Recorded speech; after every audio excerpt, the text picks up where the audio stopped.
momento TBT de hoje vai regressar na França, no ano de 1846, período que marcou a descoberta do fenômeno isomeria óptica, pelo químico e biólogo francês Louis Pasteur. Além da isomeria óptica, outras contribuições famosas de Pasteur foram a descoberta do processo de pasteurização, que envolve a esterilização de líquidos, e o desenvolvimento de estudos sobre germes e doenças infecciosas, proporcionando assim grandes avanços à microbiologia e às asepsias cirúrgica e industrial. Mas o que seria isomeria óptica?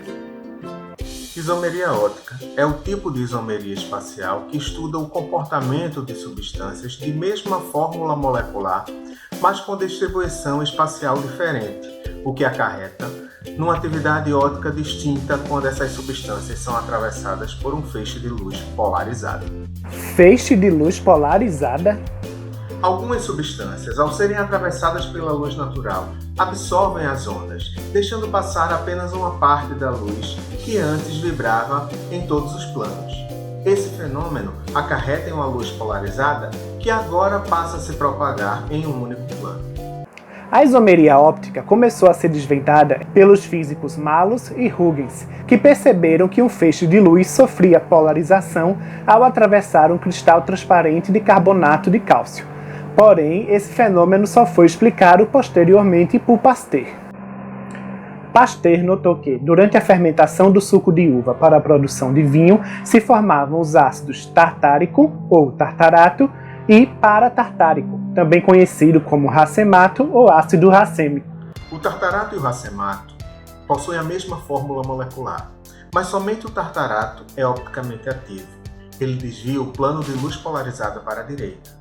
Como isso acontece? Pasteur descobriu que o tartarato era formado por um único tipo de moléculas, enquanto o racemato era formado por dois tipos. Ele observou que os cristais de racemato eram uma mistura de duas formas opticamente ativas. Metade delas era de um tipo que desviava o plano de luz polarizado para a direita, enquanto a outra metade desviava o plano de luz polarizado para a esquerda. Uma anulava a outra, e o resultado disso era uma substância inativa opticamente. Como poderíamos trazer essa compreensão sobre isomeria óptica para o campo da bioquímica? Nas biomoléculas, a isomeria óptica pode ser representada pelos alfa-aminoácidos, que são as unidades monoméricas das proteínas. Com exceção do aminoácido glicina, todos os aminoácidos naturais apresentam atividade óptica, desviando a luz polarizada para a direita ou para a esquerda. E por que isso acontece?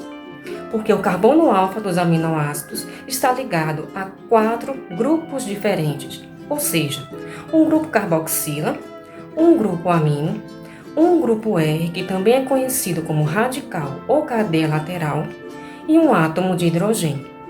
Portanto, o carbono alfa é um centro quiral ou carbono assimétrico. Mas o que é carbono assimétrico? É um átomo de carbono com 4 substituintes diferentes.